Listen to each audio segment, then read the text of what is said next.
Waste Bengal के मिदनापुर के एक प्राइवेट स्कूल के बैंक अकाउंट से 30 लाख रुपए नेट बैंकिंग फ्रॉड से गायब कर दिए गए। बैंक ने किसी भी तरह की जिम्मेदारी लेने से मना कर दिया। The state consumer dispute redressal commission and national consumer dispute redressal commission दोनों ने माना कि गलती तो बैंक की है, मगर नियम अनुसार समय पर रिपोर्ट नहीं करने की वजह से केवल बैंक को 1 लाख रुपए का ही जुर्माना लगाया गया। मामला फिर सुप्रीम कोर्ट में गया, तब जाके कस्टमर को 25 लाख रुपए का कंपनसेशन मिला। तो दोस्तों, क्या है ये पूरा केस? इस तरह के बैंकिंग फ्रॉड में कस्टमर और बैंक की क्या जिम्मेदारी है? कौन कितना नुकसान बियर करेगा? कैसे कस्टमर अपने रिस्क को कम कर सकता है? और इससे रिलेटेड क्या रूल्स है? अगर आप सब ये जानना चाहते हैं तो इस वीडियो को अंत तक जरूर देखें।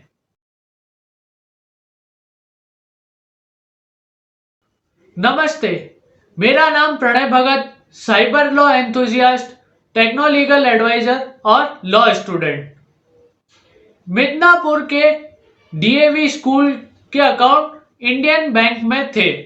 स्कूल के कुल 3 अकाउंट थे, जिसमें से एक प्रिंसिपल की साइन से ऑपरेट होता था। बैंक की गलती की वजह से एक अकाउंट प्रिंसिपल के पर्सनल अकाउंट से मर्ज कर दिया गया। स्कैमर के लिए तो काम आसान हो गया।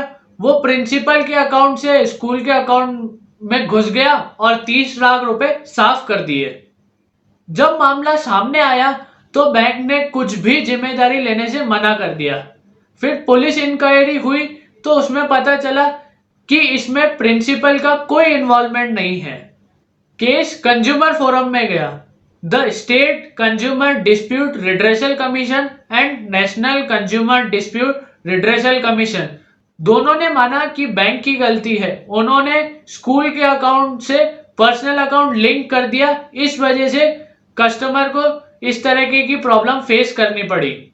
और कस्टमर की गलती यह थी कि उसने समय पर रिपोर्ट नहीं किया, इसलिए बैंक को केवल 1 लाख रुपए का जुर्माना लगाया गया और बाकी लॉस कस्टमर को बियर करना पड़ेगा।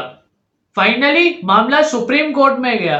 18 दिसंबर 2019 apex court 2 bench member justice Chandrachud and justice Rishikesh Roy ने जजमेंट दिया कि गलती बैंक की है, वह अपनी गलती से बच नहीं सकता, उसी की वजह से साइफनिंग हुई है।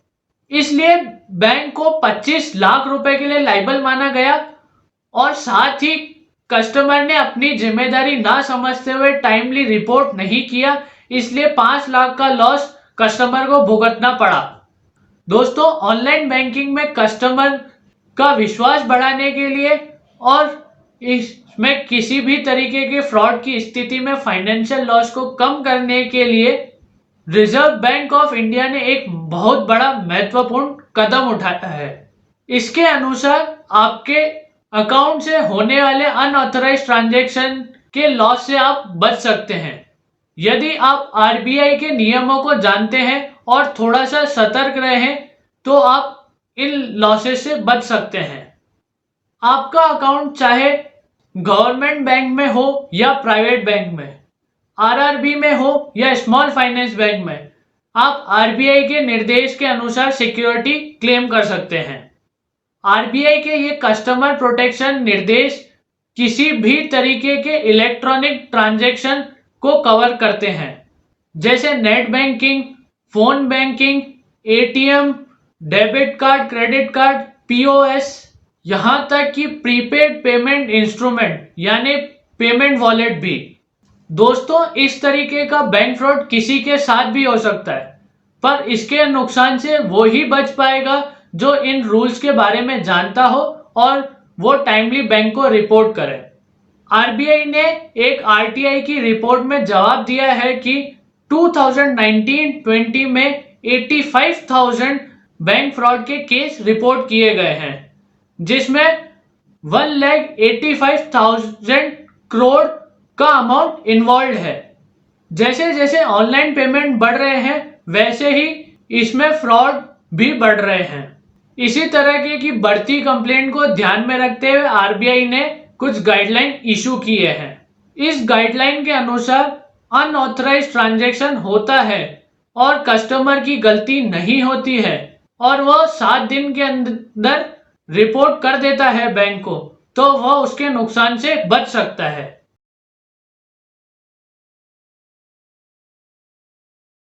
इसके लिए बैंक को इंस्ट्रक्शन दिए गए हैं कि जब कोई कस्टमर ऑनलाइन ट्रांजैक्शन की सुविधा लेता है तो उसे मोबाइल नंबर रजिस्टर कराना जरूरी है ताकि हर ट्रांजैक्शन का एसएमएस अलर्ट उसे दिया जा सके और हो सके तो उसका ईमेल भी रजिस्टर करा दे। जो कस्टमर मोबाइल नंबर नहीं रजिस्टर करवाता है उसे केवल एटीएम की ही सुविधा दें। बैंक के लिए यह कंपलसरी है कि हर ट्रांजैक्शन का कस्टमर को एसएमएस और ईमेल अलर्ट भेजें। बैंक अपने सभी कस्टमर को बताता है कि जैसे ही अनऑथराइज्ड ट्रांजैक्शन का आपको पता चले वैसे ही बैंक को रिपोर्ट करें। जितना देर से आप रिपोर्ट करेंगे उतना ज्यादा ही नुकसान कस्टमर और बैंक को भुगतना पड़ेगा। बैंक इस तरह की व्यवस्था करे ताकि कस्टमर 24/7 कभी भी कंप्लेन कर सके। वह कंप्लेंट वेबसाइट पर जाकर या टोल फ्री हेल्पलाइन नंबर पर भी कर सकता है। बैंक की यह जिम्मेदारी होगी कि कस्टमर की कंप्लेंट तुरंत रजिस्टर करे और उसके बाद उसे कंप्लेंट नंबर, डेट और टाइम का कंफर्मेशन दे।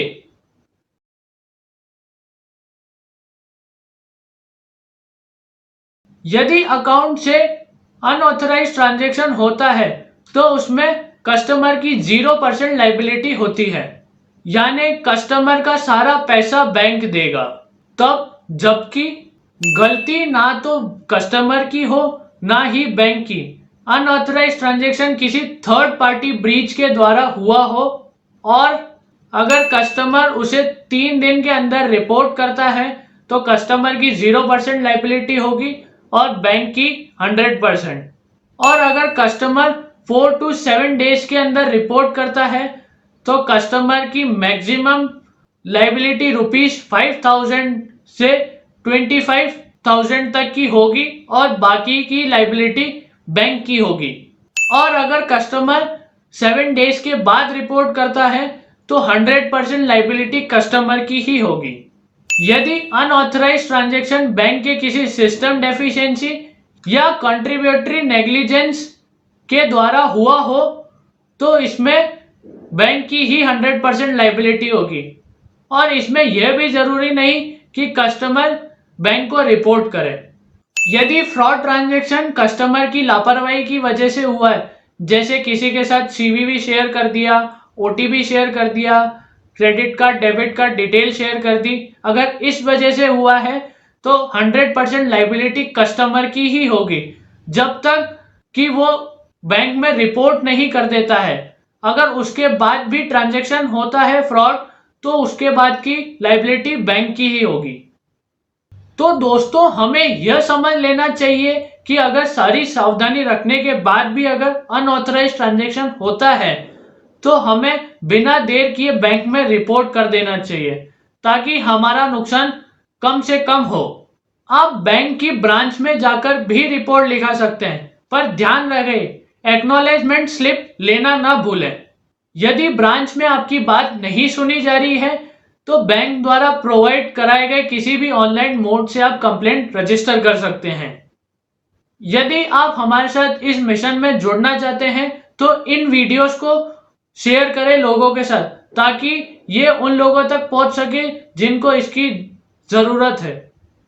इस संबंध में यदि आपको और जानकारी चाहिए तो हमें कमेंट सेक्शन में जरूर बताएं। पर जाने से पहले इस वीडियो को लाइक करें, शेयर करें और मेरे चैनल को सब्सक्राइब करें। धन्यवाद।